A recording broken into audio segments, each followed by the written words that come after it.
Parliament ആരംഭിച്ചപ്പോൾ തന്നെ സത്യത്തിൽ പ്രധാനമന്ത്രിയുടെ ഒരു സ്റ്റേറ്റ്മെൻറ്റോടുകൂടിയായിരുന്നു പാർലമെന്റ് സെഷൻ ആരംഭിക്കേണ്ടിരുന്നത്. അവസാനം മറുപടി പറയുകയല്ല ഇത്തരം ഒരു വിഷയത്തിൽ വേണ്ടത്.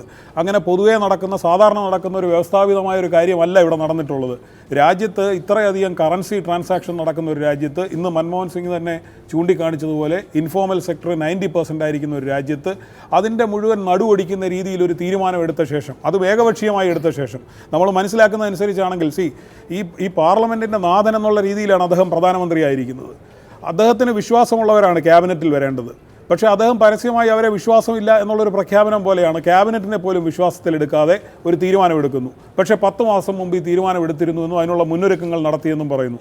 അപ്പോൾ ക്യാബിനറ്റിന് പുറത്തുള്ള ഏതോ ശക്തികൾ കൂട്ടായി തീരുമാനമെടുക്കുന്നു എന്നല്ലേ, ഒറ്റയ്ക്ക് തീരുമാനമെടുത്തു എന്ന് അദ്ദേഹം പോലും പറയില്ലല്ലോ. ഇതിലൊരു പ്രശ്നം, ഈ വാദഗതിക്ക് ഇന്ന് ജെയ്റ്റ്ലി മറുപടി നൽകുകയുണ്ടായി. ജെയ്റ്റ്ലിയോട് മാധ്യമപ്രവർത്തകർ ചോദിക്കുന്നുണ്ടായിരുന്നു, JPC അന്വേഷണം വേണമെന്ന് ആവശ്യപ്പെടുന്നുണ്ടല്ലോ. കാരണം മുൻകൂട്ടി തന്നെ ചില കേന്ദ്രങ്ങളിൽ ഈ കാര്യം ചോർന്നു, ധനമന്ത്രിയായ അങ്ങറിഞ്ഞില്ല എന്ന് പറഞ്ഞപ്പോൾ അദ്ദേഹത്തിൻ്റെ മറുപടി, ഇത് ആവർത്തിച്ച് പറയുന്നവർ സ്വന്തം വാദഗതിക്ക് വിരുദ്ധമായി തന്നെയാണ് ഈ ചോദ്യം ഉന്നയിച്ചുകൊണ്ടിരിക്കുന്നത്. അതിന് പറഞ്ഞ കാര്യം, ധനമന്ത്രിയായ ഞാൻ അറിഞ്ഞില്ല, പക്ഷേ BJP അറിഞ്ഞിട്ട് അതിൻ്റെ അടിസ്ഥാനത്തിൽ റായ്ഗഞ്ചിൽ, ബംഗാളിൽ, കൊൽക്കത്തയിലുള്ള ഒരു ദേശസാൽകൃത ബാങ്കിൽ തന്നെ 1 കോടി കൊണ്ട് നിക്ഷേപിക്കുകയുണ്ടായി. ജെയ്റ്റ്ലി ചോദിക്കുന്നത് BJP അറിയുന്നെങ്കിലും ഞാൻ അറിയില്ല എന്നാണോ, ഞാൻ BJP-കാരനല്ല എന്നാണോ? ഇതൊക്കെ അടിസ്ഥാനരഹിതമാണ് എന്നതും അത് വളരെ സാങ്കേതികമായിട്ട് BJP അറിഞ്ഞെന്ന് ആരും പറഞ്ഞില്ലല്ലോ. അത് അദ്ദേഹത്തിൻ്റെ ഒരു അഡ്വക്കേറ്റ് എന്നുള്ള രീതിയിലുള്ള ബുദ്ധിയിൽ കൊണ്ടുവരുന്ന പദപ്രയോഗമാണ്. BJP-യുടെ അധ്യക്ഷനാണ്. ചിലർ അറിഞ്ഞിരുന്നു, ആവശ്യമുള്ളവർ അറിഞ്ഞിരുന്നു. ഇപ്പോൾ തന്നെ നമ്മുടെ ഇവിടെ പഴയ കറൻസി മാറ്റി ഇപ്പോൾ കാർഡ്ബോർഡോ പ്ലൈവുഡ് അടിക്കുന്ന കമ്പനി അവർ ചോദിക്കുന്നു, ഒരു ക്വറി അവർക്ക് വന്നിരുന്നു, നോട്ടുകൾ എടുക്കാമോ എന്നുള്ളത്. അപ്പോൾ തീർച്ചയായിട്ടും അതിൻ്റെ പിന്നിലൊരു ആലോചനയുണ്ടായിരുന്നു. അത് ക്യാബിനറ്റിന് പുറത്തുള്ള ചിലരായിരുന്നുവെങ്കിൽ, അത് ചിലരാരും ആയിക്കോട്ടെ, BJP-യിൽപ്പെട്ടവരോ വ്യവസായികളോ ആരും ആയിക്കോട്ടെ, ക്യാബിനറ്റിന് പുറത്തുള്ളവരായിരുന്നെങ്കിൽ അങ്ങനെ ഒരു പവർ പ്രധാനമന്ത്രിക്കുണ്ടോ? അദ്ദേഹത്തിന് കോൺഫിഡൻസിൽ എടുക്കാവുന്നവരല്ലേ ക്യാബിനറ്റിൽ വരേണ്ടത്? അതോ അതിന് മുകളിൽ വേറെ ചില ശക്തികളുണ്ടോ? ഇതെല്ലാം അവിടെ നിൽക്കട്ടെ. ഇപ്പോൾ പാർലമെൻറ്റിൻ്റെ മുൻപിൽ എത്തിയപ്പോൾ എന്തുകൊണ്ടൊരു സ്റ്റേറ്റ്മെൻറ്റ് പാർലമെൻറ്റ്, നമ്മുടെ പ്രതിനിധികളാണ് അവിടെ ഇരിക്കുന്നത്, ഈ ജനപ്രതിനിധി സഭയോട് ഇത്ര സുപ്രധാനമായ ഒരു തീരുമാനം ഒരാഴ്ചയ്ക്ക് മുമ്പേ എടുക്കാനുണ്ടായ സാഹചര്യം എന്താണെന്ന് അദ്ദേഹം വിശദീകരിച്ച ശേഷം അതിൻ്റെ അടിസ്ഥാനത്തിലാവണമായിരുന്നു അവർ ചർച്ച നടത്തേണ്ടത്. അല്ലാതെ പത്രവാർത്തകളുടെയും കേട്ടുകേഴ്വികളുടെയും അടിസ്ഥാനത്തിലല്ല നമ്മളുടെ പ്രതിനിധികൾ ചർച്ച നടത്തേണ്ടത്. അത് യഥാർത്ഥത്തിൽ ഈ ജനാധിപത്യ പ്രക്രിയയോടുകൂടി തന്നെയുള്ളൊരു അവഹേളനമാണ്. അത്തരമൊരു ഡിക്റ്റേറ്റർഷിപ്പിലേക്ക് രാജ്യം വളരുന്നുണ്ടെങ്കിൽ അത് മറ്റെല്ലാറ്റിനേക്കാളിലും ഗൗരവതരമായൊരു വിഷയമാണെന്നാണ് ഞാൻ വിചാരിക്കുന്നത്. ശ്രീ CP നാരായണൻ, ഈ സംഘടിതമായ കൊള്ള, നിയമാനുസൃത കവർച്ച, അതിനുള്ള മറുപടി ഭരണപക്ഷം പറഞ്ഞത് നേരത്തെ നാം ചർച്ച ചെയ്തതാണ്. അങ്ങയുടെ ഒരു മറുപടി അതിൽ പ്രതീക്ഷിക്കുന്നു. കാരണം ഈ കള്ളപ്പണം ഇത്ര രൂപത്തിൽ കുമിഞ്ഞുകൂടിയൊരു ഘട്ടമായിരുന്നു ഈ കുംഭകോണങ്ങളുടേതെന്ന് CPM കരുതുന്നില്ലേ? പ്രൊഫസർ KV തോമസ് പറയുന്നതുപോലെ ഒരു അന്വേഷണ വിഷയം എന്ന നിലയിൽ നമുക്ക് ഉദാരതയോടെ സമീപിക്കാൻ കഴിയുന്ന ഒന്നാണോ അത്? അത്ര വലിയ കള്ളപ്പണം ഇറങ്ങി സമാന്തര സമ്പദ് വ്യവസ്ഥ ശക്തമായി എങ്കിൽ അതിൻ്റെ ഭാഗമായിട്ടാണ് അന്ന് ഈ സർക്കാരിൻ്റെ ഈ പറയുന്ന ഫിസ്ക്കൽ ഡെഫിസിറ്റ് 6% മീതെ പോയിരുന്നത്, പോളിസി പാരാലിസിസിലേക്ക് പോയിരുന്നത്, ഇത്ര വലിയ തോതിലുള്ള നാണയ പെരുപ്പമുണ്ടായത്, വിലക്കയറ്റമുണ്ടായത്. ഇതൊക്കെ അന്ന് സംഭവിച്ചത് ഈ വലിയ കുംഭകോണങ്ങൾക്ക് ജനം കൊടുക്കേണ്ടി വന്ന ദുരനുഭവമല്ലേ? അത് അന്വേഷണ ഘട്ടത്തിലിരിക്കുന്നു എന്ന് പറഞ്ഞതുകൊണ്ടും സംഘടിതമായ കൊള്ള, ഈ നിയമാനുസൃതമായ അപഹരണം എന്നൊക്കെ പറഞ്ഞുകൊണ്ട് അവനവന് നേരെ തിരിയുന്ന വിരലുകൾ ഇല്ല, കണ്ടില്ല എന്ന് നടിക്കാൻ കഴിയുമോ? അല്ല, അത് വേണു ചോദിക്കുമ്പോൾ അതിനുള്ള ഉത്തരം, കോൺഗ്രസ് പാർട്ടിയുടെ ഉത്തരം ഞാൻ പറയുന്നില്ല. അത് തോമസ് മാഷ് ഇവിടെ ഉള്ളതുകൊണ്ട് അദ്ദേഹം തന്നെ പറയട്ടെ. പക്ഷേ താങ്കൾ നേരത്തെയുള്ള ഒരു കാലത്തെ പറ്റി പരാമർശിക്കുന്നുണ്ടല്ലോ.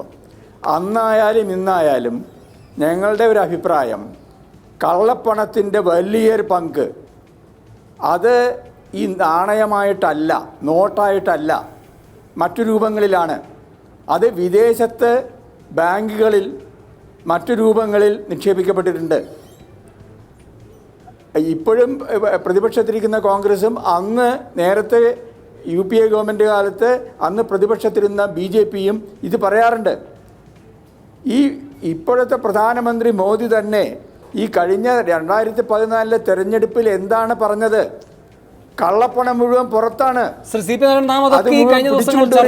അത് ആവർത്തനമാകുന്നു. വിഷയം ഇതാണ്, നമ്മുടെ UPA കുംഭകോണങ്ങൾ സമ്പദ് വ്യവസ്ഥയിൽ എന്ത് ഗുണകരമായ മാറ്റമാണ് ഉണ്ടാക്കിയത്?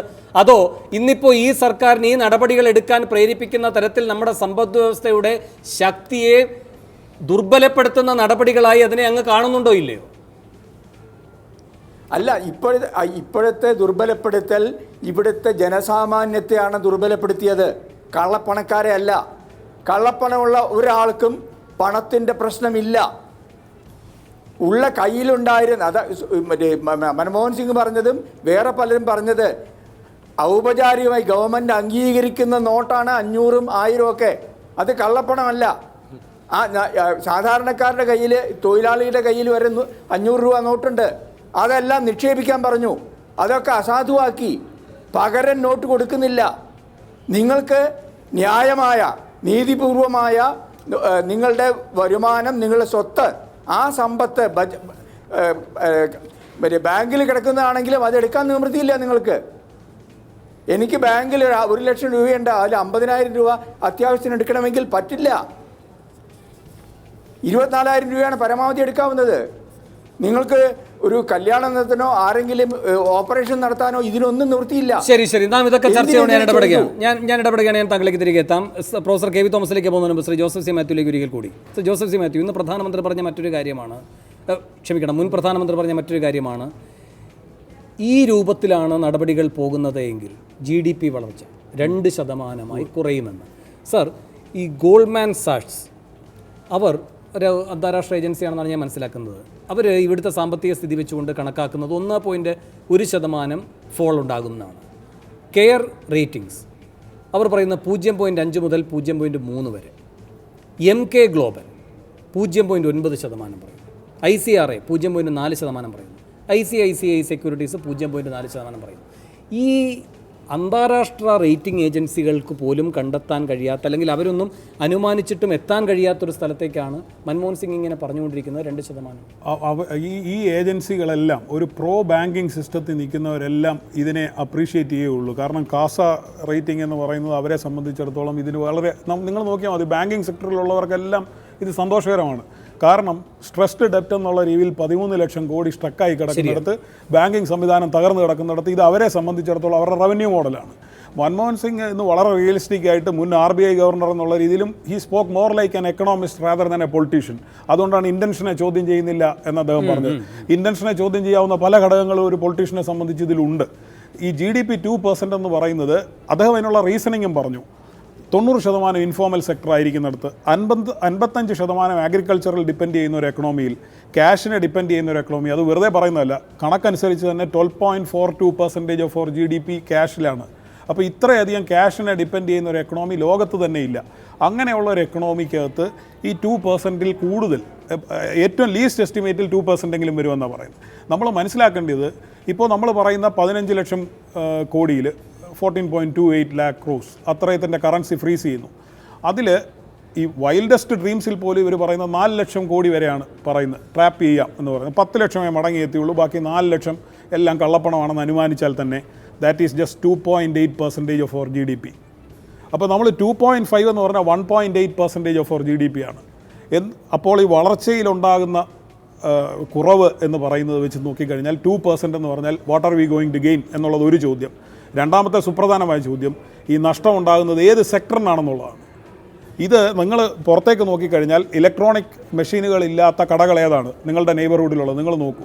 അവരുടെ ദൈനംദിന ജീവിതത്തിന് വേണ്ടി ഉപജീവന മാർഗമായി കച്ചവടം നടത്തുന്ന ഒരു വിഭാഗത്തിൻ്റെ നടുവൊടിച്ചുകൊണ്ട്, അപ്പോൾ ഈ 2% എന്ന് പറയുന്നത്, GDP-യുടെ 2% എന്ന് പറയുന്നത് ഇവരുടെ ഒരു പക്ഷേ 80% ആയിരിക്കാം. അതിനെ ഒടിച്ചുകൊണ്ട് എന്ന് മാത്രമല്ല, ഈ ഡിസ്പ്ലേസ്മെൻറ്റ് ഉണ്ടാകുന്നത് 50 ദിവസത്തേക്കല്ല. ഇവർക്ക് നഷ്ടപ്പെടുന്ന കച്ചവടം തിരിച്ചു പിടിക്കാൻ കഴിയില്ല. നിങ്ങളിറങ്ങി ഒരു റോഡിലൊരു കടക്കാരനോട് സംസാരിച്ചാൽ 2 ആഴ്ചത്തേക്ക് ഹോസ്പിറ്റലൈസ്ഡ് ആയിട്ട് മടങ്ങി വരുമ്പോൾ അവർക്ക് ആ കച്ചവടം തിരിച്ചു പിടിക്കാൻ 6 മാസത്തിലധികം എടുക്കുമെന്നുള്ളത് അവരുടെ അനുഭവമാണ്. 50 ദിവസം എന്ന് പ്രധാനമന്ത്രി പറഞ്ഞ് തിരിച്ചു വരുമ്പോൾ അവർക്ക് നഷ്ടപ്പെടുന്നത് അവരുടെ ഉപജീവന മാർഗ്ഗമാണ്. രാജ്യത്തെ ഡിസ്പാരിറ്റി വർദ്ധിപ്പിച്ചുകൊണ്ട് ഒരു ഫൈനാൻഷ്യൽ ഗെയിനും ഇല്ലാതെ 2%-ലധികം വളർച്ചാ നിരക്കിൽ നഷ്ടം ഉണ്ടാക്കിക്കൊണ്ട് 2%-ൽ താഴെ നേട്ടം പ്രൊജക്ട് ചെയ്ത് കാണിക്കാനായിട്ടുള്ള ഒരു എക്സസൈസ് ആണ് ഇപ്പോൾ നടത്തിക്കൊണ്ടിരിക്കുന്നത്. അതാണ് പ്രധാനമന്ത്രി വരച്ച് കാണിച്ചത്, മുൻ പ്രധാനമന്ത്രി വരച്ച് കാണിച്ചത്. അദ്ദേഹം ഇത് പ്രഖ്യാപിക്കുമ്പോൾ തന്നെ പ്രധാനമന്ത്രി പറഞ്ഞത് ഏകദേശം 2% GDP-യിൽ ചിലപ്പോൾ ഒരു ബ്രേക്ക് ഉണ്ടാവും. ഇത് അറിഞ്ഞുകൊണ്ട് തന്നെയാണ്. ഞാനൊന്ന് ചോദിക്കട്ടെ, ഈ പറഞ്ഞ മൻമോഹൻ സിംഗ് ഭരിച്ചുകൊണ്ട് ഇദ്ദേഹം പറഞ്ഞ വേറൊരു കാര്യം കൂടി, 4 അല്ലെങ്കിൽ 5 ലക്ഷം കോടി രൂപ പറയുമ്പോൾ 1% എത്രയോ ഇത് നമ്മുടെ GDP-യിൽ വരുള്ളൂ. ആ GDP അവിടെ നോട്ടെ 14 ലക്ഷം കോടിയാണ് 500-ൻ്റെതും 1000-ൻ്റെയും സർക്കുലേഷൻ ഉള്ളത്. അതിന്റെ 4 ലക്ഷം എന്ന് പറയുമ്പോൾ 30% ബ്ലാക്ക് മണി ഞാൻ GDP-യിൽ പിന്നെ വരാം ബ്ലോക്ക് ചെയ്യാൻ കഴിഞ്ഞിട്ടില്ലേ? അപ്പൊ ഈ 14 ലക്ഷം കോടി രൂപ സർക്കുലേഷനിൽ 5 ലക്ഷം കോടി എന്ന് പറയുമ്പോൾ തന്നെ 30% കൂടുതലുണ്ട്. ഞാനത് പറഞ്ഞോട്ടെ. 2, ഈ മൻമോഹൻ സിംഗ് ഈ പറഞ്ഞ സാമ്പത്തിക വിദഗ്ധൻ ഇപ്പൊ രാഷ്ട്രീയമായി ഈ അദ്ദേഹത്തിന്റെ അഭിപ്രായം എടുത്താൽ മതി. അദ്ദേഹം നിൽക്കുമ്പോഴല്ലേ ഇന്ത്യയിലെ 5% താഴെ GDP വന്നത്? 25 വർഷത്തെ കണക്കെടുത്ത് പരിശോധിച്ച് നോക്കുക. ഈ 5% GDP വന്നിട്ടുള്ളത് ഈ സാമ്പത്തിക വിദഗ്ധരുണ്ടായിരുന്നു. ഇപ്പോഴത്തെ GDP പോലും 5 എത്തൂല. ഞാൻ നേരത്തെ അവിടെ ഉള്ള ഒരു യൂണിറ്റ് തകർക്കണ്ടെന്ന് കണ്ടായിരിക്കും CP നാരായണൻ പറയാറുണ്ട്. ഞാൻ പറയാം, 2G 3G സ്കാം എന്ന് പറയുന്നത് രാജ്യത്തെ ഏറ്റവും പിന്നോട്ടടിച്ച, സമീപകാലത്തെങ്ങും ഇല്ലാത്ത രീതിയിൽ പിന്നോട്ടടിച്ച ഒരു സ്കാമാണ്. അതിൻ്റെ ഫലം എന്ന് പറയുന്നത് വളരെ വലുതുമാണ്. അതുകൊണ്ട് മൻമോഹൻ സിംഗിൻ്റെ കാലത്തെ പ്രകീർത്തിക്കലല്ല ഉദ്ദേശം. പക്ഷേ ഒരു കാര്യം പറഞ്ഞതിൽ തെറ്റിദ്ധരിപ്പിക്കലുണ്ട്. 14 lakh crores എന്ന് പറയുന്ന സർക്കുലേഷനുള്ള കറൻസിയുടെ വലിപ്പമാണ്. GDP എന്ന് പറയുന്നത് അതല്ല. അപ്പോൾ GDP-യുടെ പെർസെൻറ്റേജ് എന്ന് പറഞ്ഞാൽ നമ്മൾ 4 ലക്ഷം കോടി കള്ളപ്പണം സേവ് ചെയ്താലും that is only 2.8% of our GDP. അപ്പോൾ നമ്മൾ 2%-ലധികം വളർച്ചാ നിരക്കിൽ കുറവുണ്ടാകുമെന്ന് പ്രധാനമന്ത്രി തന്നെ സമ്മതിച്ചിരുന്നു എന്ന് ഇദ്ദേഹം ഇപ്പോൾ പറയുന്നു. എന്ന് പറഞ്ഞാൽ what are we going to gain എന്നുള്ളത് അബ്സല്യൂട്ട് ടേംസിൽ what are we going to gain. 2, നഷ്ടമുണ്ടാകുന്നത് ഏത് വിഭാഗത്തിനാണ്? സമൂഹത്തിലെ അടിസ്ഥാന വിഭാഗത്തിനാണ് നഷ്ടമുണ്ടാകുന്നത്. അങ്ങനെ അത് വിശദീകരിച്ചാണ് പ്രൊഫസർ KV തോമസ്. അപ്പോൾ ഒരു യൂണിറ്റ് തകർക്കേണ്ടാത്തത് കൊണ്ടാണ് ശ്രീ CP നാരായണൻ പറയുന്നതെങ്കിലും ഒരു നിർണായക സന്ധിയിൽ ജോസഫ് സി മാത്യു പറയുകയാണ്, എന്ത്, നിങ്ങൾ ഡീബേസ് ചെയ്യുകയാണ് കറൻസിയെ ചെയ്തത്. കുംഭകോണങ്ങൾ വന്നപ്പോൾ അങ്ങനെ ഒരു ആഘാതം ഉണ്ടാകുന്നുണ്ട്. അത് ഇനി അകത്ത് കിടന്നാലും പുറത്ത് കിടന്നാലും അദ്ദേഹത്തിലേക്ക് മാത്രമായിട്ടല്ല അതിൻ്റെ ശിക്ഷ പരിമിതപ്പെടുന്നത്.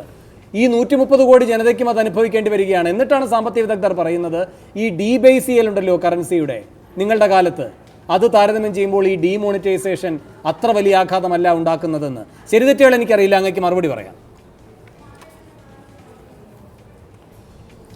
ഡീമോണിറ്റൈസേഷൻ ഉണ്ടാക്കുന്ന ആഘാതം വളരെ വലുതാണെന്ന് പറയാൻ കാരണം മൊത്തം 17 ലക്ഷം കോടി രൂപയുടെ നോട്ടുകൾ ഡിസ്ട്രിബ്യൂട്ട് ചെയ്യപ്പെടുമ്പോൾ അതിൽ 500-ൻ്റെയും 1000-ൻ്റെയും 14 ലക്ഷം കോടിയാണ്. അതാണ് ഫ്രീസ് ചെയ്യപ്പെട്ടിരിക്കുന്നത്. അതിൻ്റെ വ്യാപാര വ്യവസായങ്ങൾ നടക്കുന്നില്ല. ഞാനിപ്പോൾ ഒരു ബാങ്കിൽ നിന്ന് ഡെപ്പോസിറ്റ് ചെയ്തിട്ടുണ്ട്. എനിക്ക് അവകാശപ്പെട്ടതല്ലേ? എന്തുകൊണ്ട് അതാണ് മൻമോഹൻ സിംഗ് ചോദിച്ചത്. ലോകത്തിൽ എവിടെയാണ് ഇങ്ങനൊരു സംഭവവികാസം ഉണ്ടായിട്ടുള്ളത്? ട്രാൻസാക്ഷൻ നടക്കുന്നില്ല. 20,000 രൂപ കിട്ടിയാൽ മതി, 24,000 രൂപ ഒരു മാസത്തെ കിട്ടിയാൽ മതിയോ? അപ്പോൾ ഇങ്ങനെ ഒരു സ്തംഭനാവസ്ഥ ഇന്ത്യയുടെ എല്ലാ രംഗത്തും, വ്യാപാര രംഗത്ത്, വ്യവസായ രംഗത്ത്, നിർമ്മാണ രംഗത്ത് ഒരു സ്തംഭനാവസ്ഥയിൽ ഇപ്പോൾ എത്തിയിരിക്കുക. ഇതിൽ നിന്ന് നമുക്ക് തിരിച്ചു വരാൻ പറ്റുമോ? അതാണ് ഇന്നത്തെ ഏറ്റവും വലിയ ചോദ്യം. പിന്നെ ഗവൺമെൻറ് പറയുന്നത് ഞങ്ങൾക്ക് 5 ലക്ഷം കോടി ഇതെല്ലാം കഴിയുമ്പോൾ ബാക്കി ഉണ്ടാവും പക്ഷെ അങ്ങനെ വരാത്ത 5 ലക്ഷം കോടി രൂപ കള്ളപ്പണമാണോ പറയാൻ ആർക്കും ഒക്കത്തില്ല. അത് ചിലപ്പോൾ ലാൻഡിൽ പോയിട്ടുണ്ടാകും, സ്വർണത്തിൽ പോയിട്ടുണ്ടാകും, ഇന്ത്യക്ക് പുറത്ത് പോയി കാണും. ഇതെല്ലാം പരിശോധിക്കപ്പെടണം. പിന്നെ ഇവിടെ പലപ്പോഴും ആവർത്തിച്ച 2G സ്പെക്ട്രമൊക്കെയാണ്. 2G സ്പെക്ട്രം ഞങ്ങളിപ്പോൾ പരിശോധിച്ചുകൊണ്ട്, ഞാൻ PICയുടെ ചെയർമാൻ എന്നല്ല, ഞങ്ങൾ വീണ്ടും വളരെ നിശിതമായത് പരിശോധിച്ചുകൊണ്ടിരിക്കുകയാണ്. അവിടെ ഉണ്ടായ പ്രശ്നങ്ങൾ അതെന്താണെന്ന് പരിശോധിക്കുകയും നടപടി ഉണ്ടായിട്ടുണ്ടല്ലോ. അത് മാത്രമാണോ സാമ്പത്തിക പ്രശ്നം ഇപ്പോൾ ഉണ്ടായത്? അത് മാത്രമല്ല, പാർലമെന്റ് ദിവസം പ്രഖ്യാപിച്ചതിന് ശേഷമാണ് ഈ പ്രധാനമന്ത്രി തീരുമാനം. ഈ മൻമോഹൻ സിംഗ് ചോദിച്ച ഒരു ചോദ്യം, മറുചോദ്യം ഞാനും ചോദിക്കട്ടെ. സർക്കാർ ചെലവിൽ ഇത്രമാത്രം രൂപ പൊതു ഖജനാവിൽ നിന്ന് കൊള്ളയടിച്ചോണ്ട് പോകുന്ന ഏതെങ്കിലും രാജ്യമുണ്ടോ? ഒരു രാജ്യം അക്ഷര വിദ്യാഭ്യാസമില്ലാത്ത ഒരു രാജ്യത്തെയും ചേർന്നാൽ 1.75 ലക്ഷം കോടി രൂപ കടത്തിക്കൊണ്ടു പോകാൻ പറ്റുമോ ഇന്ത്യയുടെ ഖജനാവിൽ നിന്ന്? ശരി, അതിനാണ് മറുപടി കണ്ടെത്തുന്നത്. ശരി. അടുത്ത ചോദ്യം ശ്രീ JR പത്മകുമാർ. ഇവിടെ ജോസഫ് സി മാത്യു പറഞ്ഞതുപോലെ ബാങ്കിങ് മേഖലയ്ക്ക് വേണ്ടി ഉള്ള റേറ്റിംഗ് ഏജൻസികളുടെ കാൽക്കുലേഷനാണിത്. അത് എങ്ങനെയാണ് അതിൻ്റെ നിജസ്ഥിതി എന്നും അദ്ദേഹം വിശദീകരിക്കുകയുണ്ടായി. അതൊരു പ്രധാനപ്പെട്ട കാര്യം തന്നെയാണ്. കാരണം ഇവിടെ ഇപ്പോൾ ഈ കഴിഞ്ഞ ദിവസമാണ് 7,000 കോടി എഴുതി തള്ളിയത്. അത് കേൾക്കൂ, അതിന് എന്താണില്ല എന്ന് ഞാൻ പറയുന്നത്? അത് ആ എഴുതി ബാക്കി പത്രത്തിൽ നിന്നും കൊണ്ട് മാറ്റി അല്ലല്ല വയ്ക്കുകയാണ്. എടുക്കലല്ല, എഴുതി തള്ളി എന്ന് എനിക്ക് പറയാനുള്ള സമയത്ത് എഴുതി തള്ളി എന്ന് പറയുന്ന ടേംസ് തെറ്റാണ്. ബാങ്കുകൾ ചെയ്യുന്നത് ഇതിന്റെ ബാലൻസ് ഷീറ്റ് തയ്യാറാക്കുമ്പോൾ ഇതിന് ഈ അക്കൗണ്ടിൽ നിന്ന് മാറ്റും. അതേസമയം ഇവർക്കെതിരായിട്ടുള്ള പ്രൊസീജിയർ തുടക്കം സർഫസി ആക്ട് അനുസരിച്ചും ഡെപ്റ്റ് റിക്കവറി എന്ന് ഓരോന്നോരോന്നെ ഖണ്ഡിച്ചു പോകാം. ഒന്ന്, ഇപ്പോൾ ഇദ്ദേഹം പറയുകയായിരുന്നു, ജെയ്റ്റ്ലിയും പറയുകയായിരുന്നു, ഇത് NPA ആയിട്ട് മാറ്റുകയാണ്, നോൺ പെർഫോമിംഗ് അസറ്റ് ആയിട്ട് മാറ്റുകയാണ്. യെച്ചൂരി സംസാരിച്ചുകൊണ്ടിരിക്കുമ്പോഴാണ് അദ്ദേഹം ഇടപെട്ടത്. പിന്നീട് യെച്ചൂരി അടുത്ത ദിവസം തന്നെ അത് വിശദീകരിക്കുകയുണ്ടായി. ജെയ്റ്റ്ലി പറഞ്ഞത് കളവാണ്, കാരണം പെർഫോമിംഗ് അസറ്റിനെ NPA ആക്കി മാറ്റാൻ കഴിയും.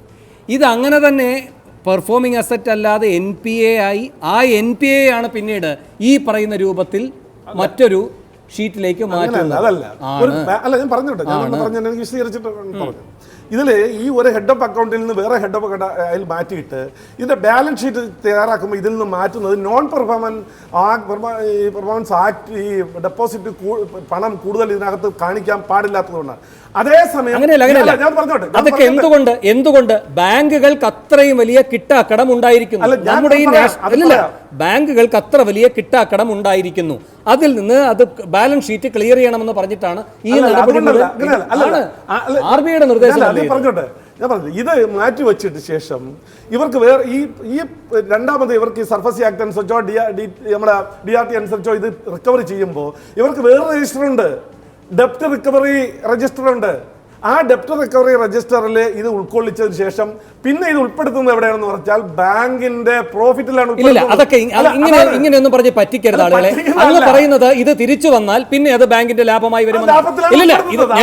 ഞാൻ രണ്ട് കാര്യങ്ങൾ പറയാം. അങ്ങനെ തിരിച്ചു വന്നിട്ടില്ല സർ, ഇല്ല.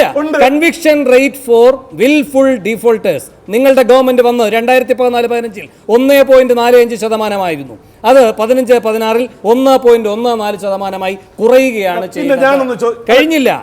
KC Chakrabarty, deputy governor RBI പറയുകയാണ്, after a technical write off when the bad loan is no longer on the books there is no incentive for banks to pursue the recovery.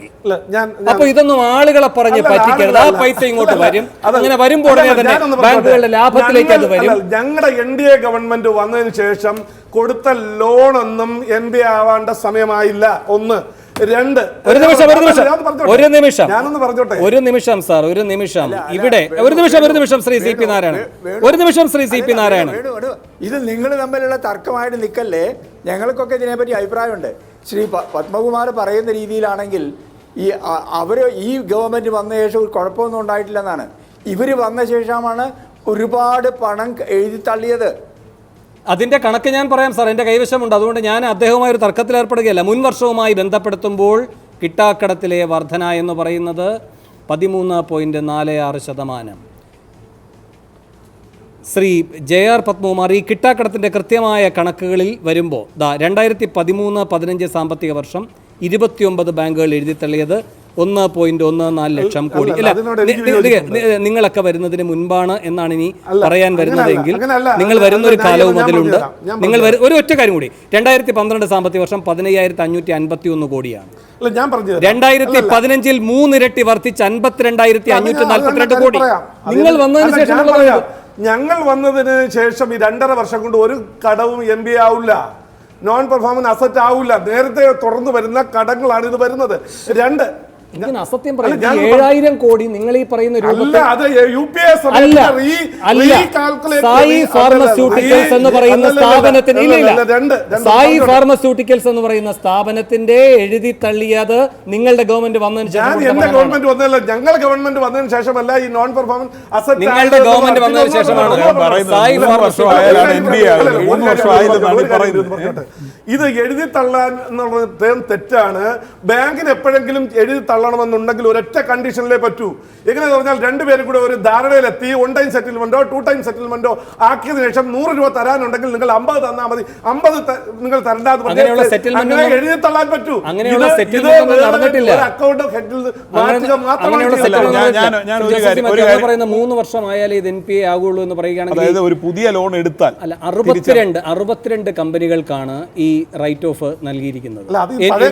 അല്ല നിൽക്കൂ, അതിൽ ഒരു കമ്പനി എന്ന് പറയുന്നത് ഈ government വന്നതിന് ശേഷം കിട്ടിയ തുകയുമായി ബന്ധപ്പെട്ടാണ്. ഇല്ല, അപ്പോൾ അതെങ്ങനെയാണ്? ആ 3 വർഷത്തിൽ കഴിയാതെ MP ആവും. ഇത് ഈ വാർത്ത DNA ആണല്ലോ കൊണ്ടുവന്നത്. അത് DNA ശരിയാവണമെന്നില്ല. 62 പേരുടെ ലിസ്റ്റ് ശരിയാവണമെന്നില്ല. കൊണ്ട് അതിൽ അല്ലല്ല, അത് ശരിയല്ലെന്ന് എങ്ങനെയാണ് പറയുന്നത്? ഞാൻ ഏതായാലും അദ്ദേഹത്തിന്റെ വാദം ഏറ്റെടുക്കാൻ ഉദ്ദേശിക്കുന്നില്ല. ഞാൻ ചോദിക്കുന്ന ഒരു കാര്യം, ബാങ്കുകൾക്ക് ഇൻസെൻറ്റീവ് ഉണ്ടായിരുന്നു, അവരുടെ ലാഭനഷ്ട കണക്കുകളിൽ ഒരു വലിയ മൈനസായി കാണുമായിരുന്ന സമയത്ത് തിരിച്ചു പിടിക്കാൻ കഴിയാത്ത ഈ തുക ഇപ്പോൾ അവർക്ക് യാതൊരു ഇൻസെൻറ്റീവും ഇല്ലാതെ നോൺ പെർഫോമിംഗ് അസറ്റാക്കി മാറ്റി വെച്ച് കഴിഞ്ഞാൽ ആര് ഫോളോ അപ്പ് ചെയ്ത് വാങ്ങിയെടുക്കുമെന്നാണ് കേന്ദ്ര സർക്കാരിന്റെ. ഇപ്പൊ തന്നെ ഈ നിങ്ങൾ പറയുന്ന വിജയ് മല്യയുടെ ലോൺ ഇതേപോലെ മാറ്റി എഴുതുമ്പോഴും ഇപ്പോ നടപടികൾ തുടർന്നുകൊണ്ടിരിക്കുകയാണ്.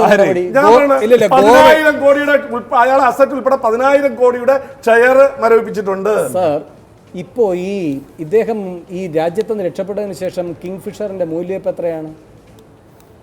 കിങ്ഫിഷറിന്റെ മൂല്യം എന്ന് പറയുന്നത് അതിലെ ഒരു അസറ്റ് ആണല്ലോ ഗോവയിൽ അദ്ദേഹത്തിന്റെ വില്ല. അതിലെ ഒരു അസറ്റ് ആണല്ലോ ഗോവയിലെ വില്ല. അയാളെ ഷെയറുകള് 10,000 കോടി രൂപയുടെ ശ്രീ CP നാരായണൻ പിടിച്ചിട്ടുണ്ട്. വിജയ് മല്യയുടെ 10,000 കോടി പിടിച്ചു എന്നാണ് ശ്രീ അസറ്റ് മരവിപ്പിച്ചിട്ടുണ്ട്. മരവിപ്പിച്ചു. അല്ലല്ല, ശ്രീ CP നാരായണൻ അദ്ദേഹത്തിന്റെ വില്ല വിറ്റുപോയിട്ടില്ല. ഈ ഓപ്ഷനിൽ ആരും അത് ബിഡ് ചെയ്യാൻ വന്നിട്ടില്ല. ഇനി അദ്ദേഹം തിരിച്ചു വന്നതിന് ശേഷം എന്തെങ്കിലും നടപടി എടുക്കുമെന്ന് പ്രതീക്ഷിക്കുന്നുണ്ടോ? ഈ സായി ഫാർമസ്യൂട്ടിക്കൽസിൻ്റെത് ഇതുപോലെ തന്നെ അതിൻ്റെ ഉടമസ്ഥതയിലുണ്ടായിരുന്നയാൾ രാജ്യത്ത് നിന്ന് പുറത്തു പോയതാണ്. തിരിച്ചു വന്നതിന് ശേഷം ജയിലിൽ പിടിച്ചിട്ടു. ഇപ്പോൾ അദ്ദേഹം പുറത്താണ് വീണ്ടും. അപ്പോൾ മല്യ തിരിച്ചു വന്നാൽ പോലും സ്ഥിതി ഇത് തന്നെ ആയിരിക്കില്ലേ? അല്ല, ഞാൻ വേറൊന്ന് ചോദിക്കട്ടെ. ഈ പല കമ്പനികളും പല ആളുകളും അവർക്ക് അസറ്റ് ഇല്ലാഞ്ഞിട്ടല്ല, അവർക്ക് അസറ്റ് എന്തുകൊണ്ട് ഒരു സാധാരണ കൃഷിക്കാരനെ അല്ലെങ്കിൽ സാധാരണ ഒരു തൊഴിലാളിയോ അല്ലെങ്കിൽ സാധാരണ മനുഷ്യനാണെങ്കിൽ അയാളുടെ അസറ്റ് പിടിച്ചെടുക്കും, ലേലം ചെയ്യും. ഇവരുടെ ആരെങ്കിലും അസറ്റ് പിടിച്ചെടുത്ത് അത് ലേലം ചെയ്തെടുത്തിട്ടുണ്ടോ? അങ്ങനെ നടപടി സർക്കാർ എടുക്കുന്നുണ്ടോ? ഇല്ലല്ലോ. അല്ല, ഞാൻ അതിനെ ന്യായീകരിക്കുകയല്ല. ഞാൻ ഒരു കാര്യം തിരിച്ചു ചോദിച്ചോട്ടെ. നിങ്ങൾ ഭരിക്കുന്ന കേരളത്തിൽ 300 രൂപ 200 രൂപ കൊടുക്കാനുള്ള ഇലക്ട്രിസിറ്റി ബോർഡ് കട്ട് ചെയ്യുന്നുണ്ട്. 1 കോടി കൊടുക്കാതുള്ള 600 പേരെ ഞാൻ കേരളത്തിൽ കാണിച്ചു തരാം. അല്ലല്ല, ഇത്തരം ബാലിശമായ എതിർവാദങ്ങൾ ഞാൻ അതിന്റെ ജനറലൈസ് ഞാൻ ഇടവേളയ്ക്ക് പോകാൻ, ഇടവേളയ്ക്ക് ശേഷം തിരികെ